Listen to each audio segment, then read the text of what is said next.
Salut și bine v-am găsit. Eu sunt Vlad, alături de voi. Noi astăzi vom face Minecraft episodul 4 sau 3. 4. Ok.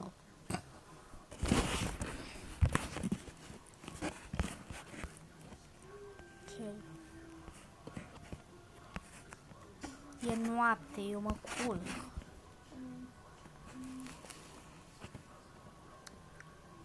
Ok.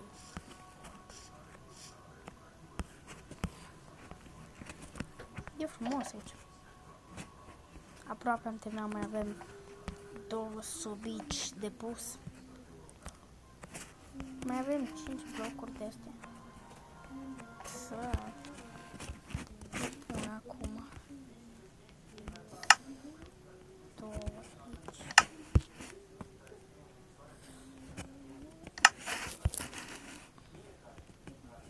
Ok. Deci mai 3. Bă, eu mă uit în sobici că poate. Uite cât iron. Eu nici nu știam. Frate. Ok, în astea nu găsesc.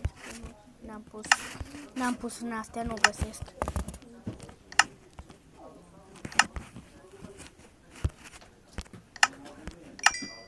Da 2.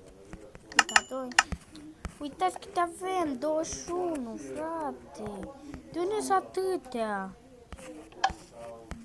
Uite. De unde sunt chiar atâtea? Bă, frate, eu îmi fac armură din astea.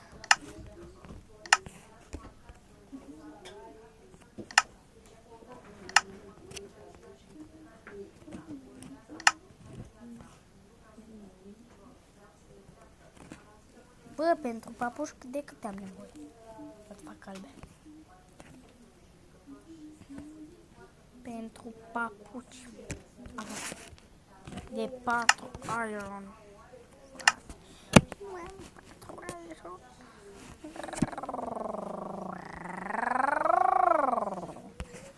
Mai trebuie.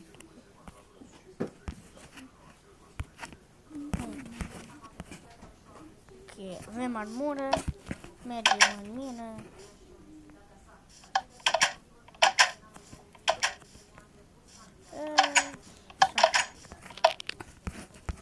Doar că trebuie să găsim una. Melene, mergem acolo. Ok.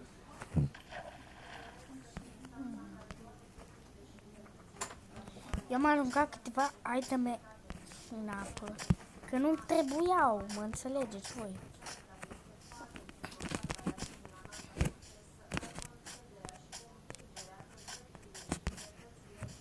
Ok. Bă, nu fugi, bă.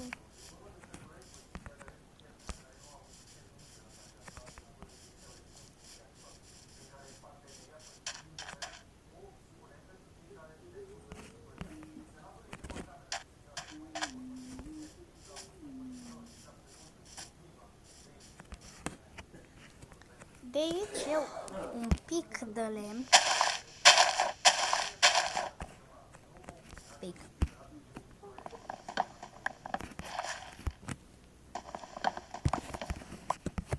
Ok.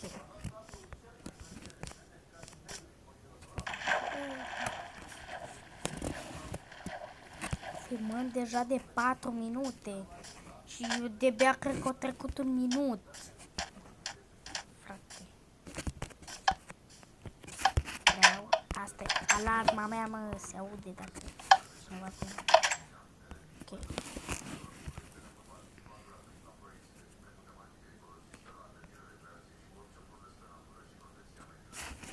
Diamant. Cred că n-am așa ceva.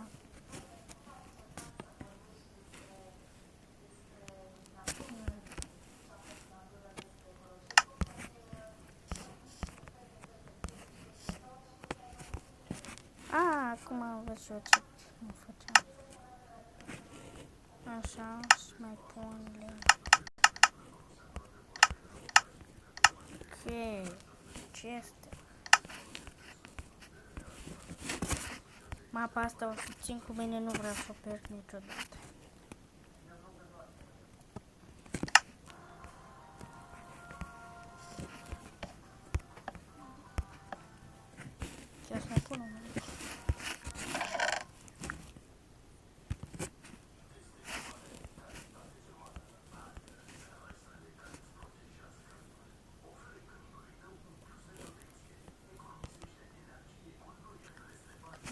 iteme.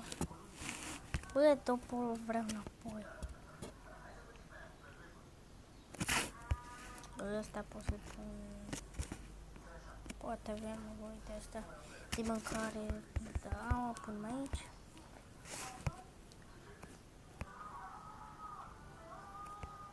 Ok, blocurile.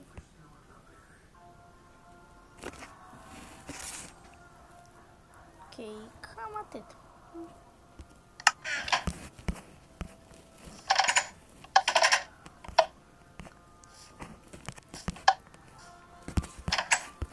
Bă, lucrurile super importante. Cum ar fi astea. Păstrăm una. Așa.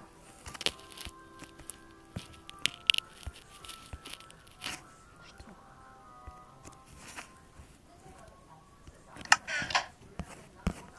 Ok, cum iau și cine știe ce lucruri și după când vin mor, poate și...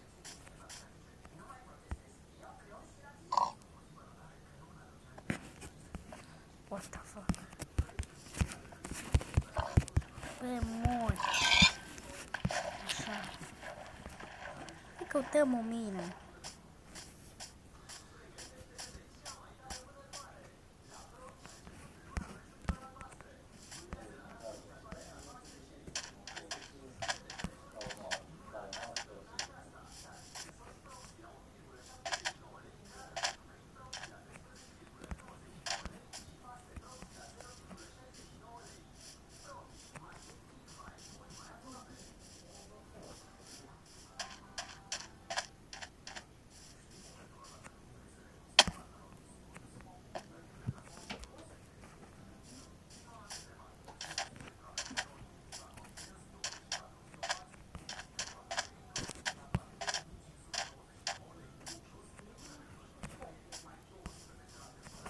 Ok, eu caut o mină și mă reîntorc când o găsesc. Ok, ok, hai, pa. Ok, revin. Ok. Ieșim din mină acum. Nu știu ce. Așa.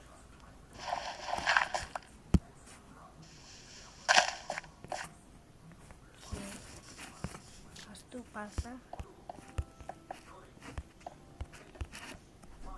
Mergem acasă.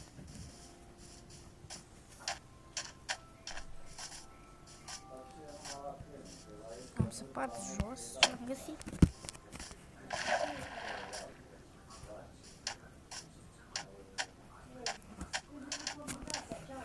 Îndată este seară, iar atunci cred că încheiem. Ok, am uitat să vă spun că în mină eu am găsit 6 diamond și am căutat foarte mult. Am uitat chiar foarte mult. Ok, ce ne putem face cu aceste 6 bucăți de diamond, aflăm acum. Ok, 4. Wow. Eu îmi voi face un târnăcop, un topor super fain. Ok, bineînțeles, aceștia nu le voi lua cu mine, le voi păstra în chest, fiindcă dacă mor sau ceva să-mi rămână.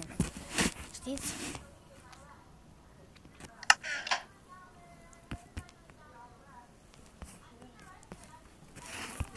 Mâine dimineață mergem să vedem cum sapă, nu, cum distruge toporul de diamond al nostru. Cum distruge.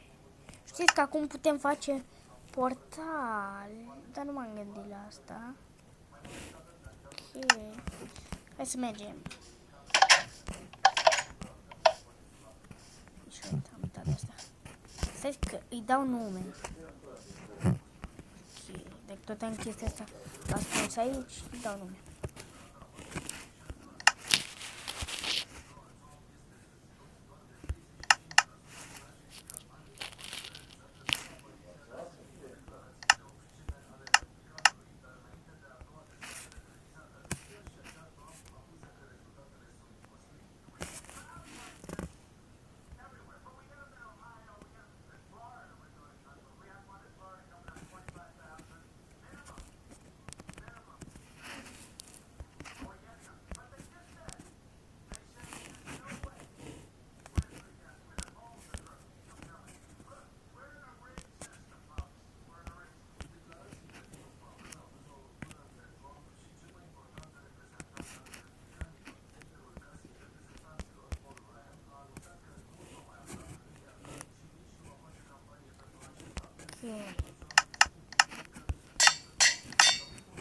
Wow, să vedem.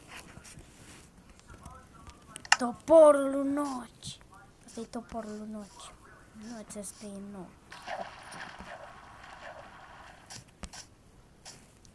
Bineînțeles că știați, fiindcă sunteți fanul lui Noci, ca mine, nu?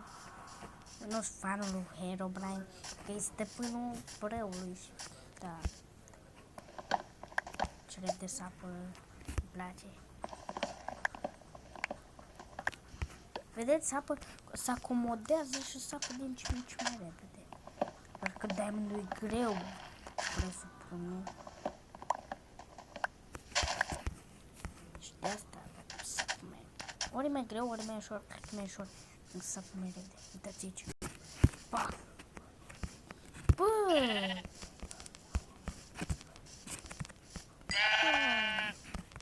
Ok, am omorât-o. Ce fain e topor. Mi s-a consumat un pic cam mult pentru un copac, dar în fine. Au.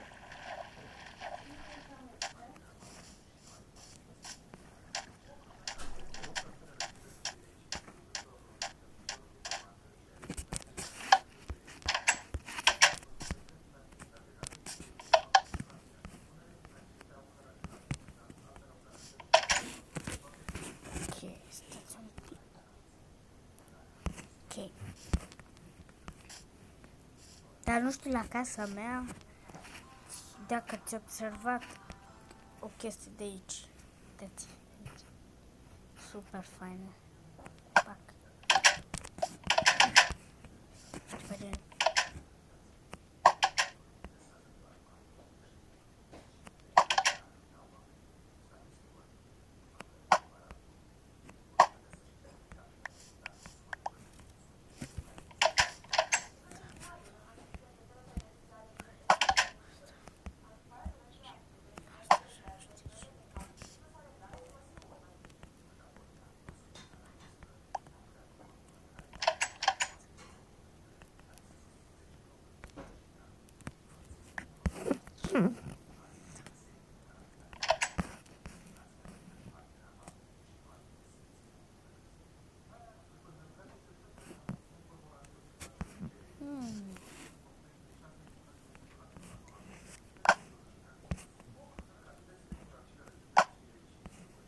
Uitați că ne merge prin geam.